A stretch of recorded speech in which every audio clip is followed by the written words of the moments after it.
Once upon a time, in a lovely village, lived Amara, known for her breathtaking beauty and effortless grace. Her long dark hair cascaded down her back like a waterfall of the night, and her bright, expressive eyes sparkled like stars on a clear evening.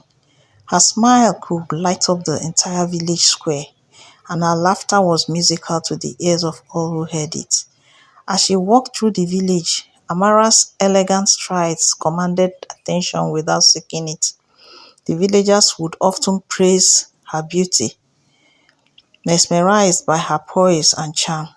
The elderly women would remember in admiration days when they too were once young and radiant. Despite her captivating beauty, Amara remained humble and kind.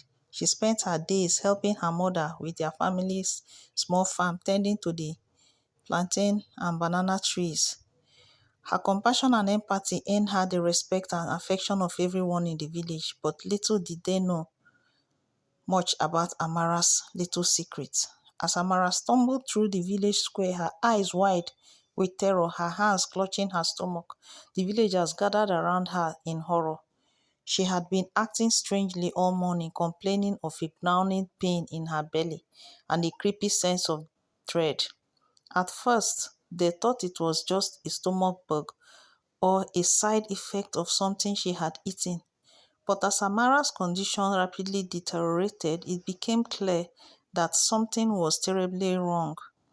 And when in a scene that would haunt the villagers for years to come, Amara's body began to convulse and contort, her mouth opening wide as she let out a blood-curdling scream.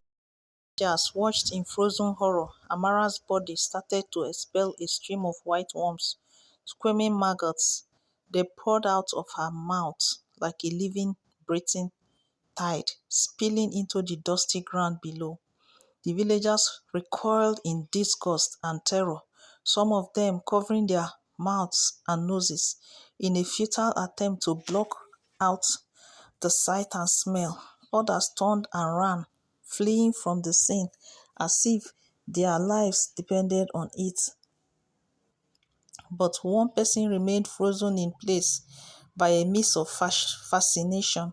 It was the village elder, a wise and aged woman named Norma. Neoma's eyes were fixed intently on Amara as she vomited the maggots profusely. Upset at what her spirit was telling her, but she focused all her energies into finding a solution for her. Neoma's eyes were fixed intently on Amara, her expression a mask of calm determination. She knew that something was very wrong, something that went far beyond a simple case of food poisoning or stomach bug. As the maggots continued to pour out of Amara's mouth, Norma knew that she had to act fast. She called out to the other villagers, ordering them to fetch water and herbs to build a fire and to prepare a sacred ritual. For Norma knew that Amara was not just ill, she was possessed, and the only way to save her was to perform an ancient ritual, one that would drive out the evil spirits and restore balance to Amara's troubled soul. As the villagers gathered around Amara, Neoma began to chant and pray, calling upon the ancient spirits to guide her. She knew that Amara's condition was no ordinary illness, but rather a sign of a dark magic at work. Meanwhile, Amara's mind was flooded with memories of her secret lover, Alhaji Jubril. She had met him just last month, and he had swept her off her feet with his charming smile and lavish gifts. Innocently, she had fallen deeply in love with him, not knowing that he was hiding a dark secret. Unbeknown to Amara, Alhaji Jubril was deeply involved in the occult, using his wealth and influence to fund his twisted rituals. And Amara, with her beauty and innocence, had been the perfect pawn in his game of dark magic. As Amara's memories came flooding back, she realized that Alhaji Jubril had used her for a money ritual. He had promised her the world, but in reality, he had been using her as a sacrifice to further his own ambitions. The villagers, obviously in the dark to Amara's thoughts, continued to pray and chant, trying to drive out the evil spirits that are taking hold of her. But Amara knew that she had to confront Alhaji Jubril to make him pay for what he had done to her. With a newfound determination, Amara slowly began to rise to her feet, the maggots still spilling from her mouth. The villagers grasped in shock as she took her first steps, her eyes blazing with a fierce determination. "I will make him pay," Amara vowed, her voice barely above a whisper. "I will make him pay for what he has done to me." As Amara stood in front of Alhaji Jubray's shop, her eyes looked into the man who had destroyed her life. The crowd that had followed her from the village square gathered around, their faces filled with a mix of curiosity and horror. Alhaji Jubril, sensing the commotion, emerged from his shop, a look of feigned concern on his face. "Amara, what's wrong?" he asked, trying to sound innocent. But Amara was having none of that. With her last ounce of strength, she pointed a shaky finger at Alhaji Jubril, her voice barely above a whisper. You did this to me," she accused, her eyes blazing with anger. The crowd gasped, shocked by Amara's words. Alhaji Jubril's face turned pale, and he took a step back, trying to distance himself from this accusation.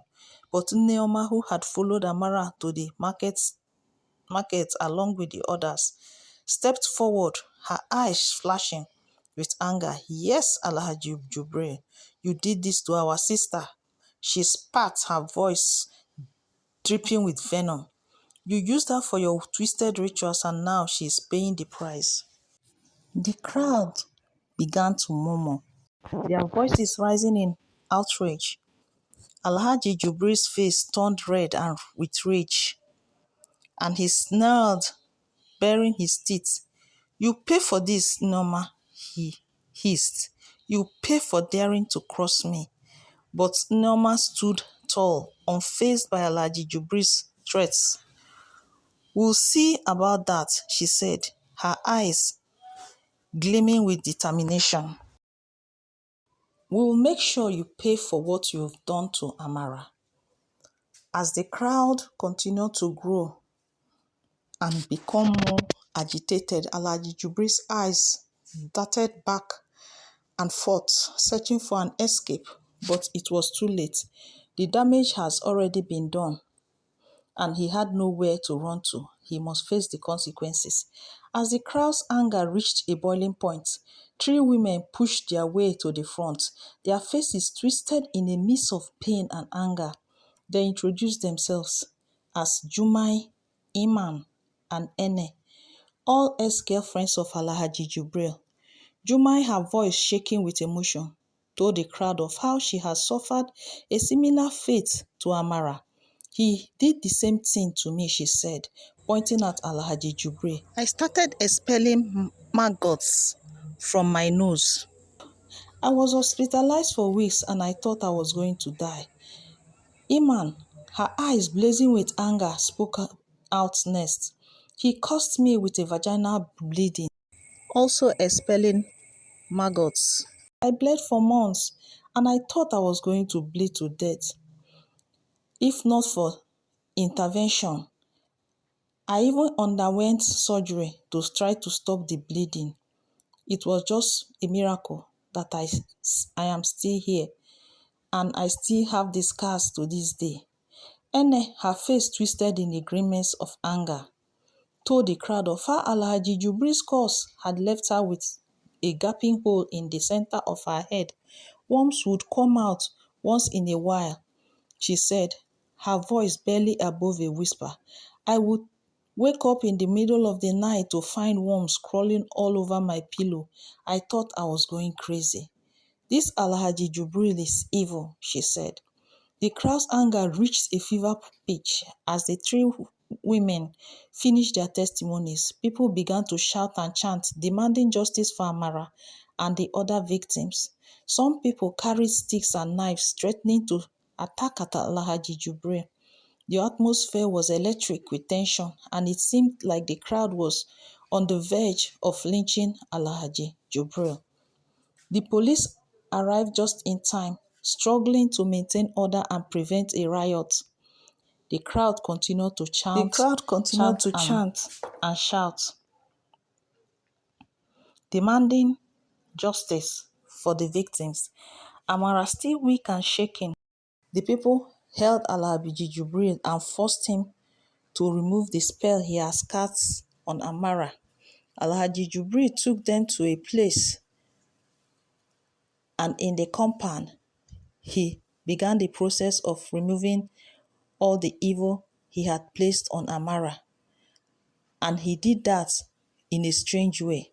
The people watched him as he casted out all the evil that he had done to Amara and the other three ladies.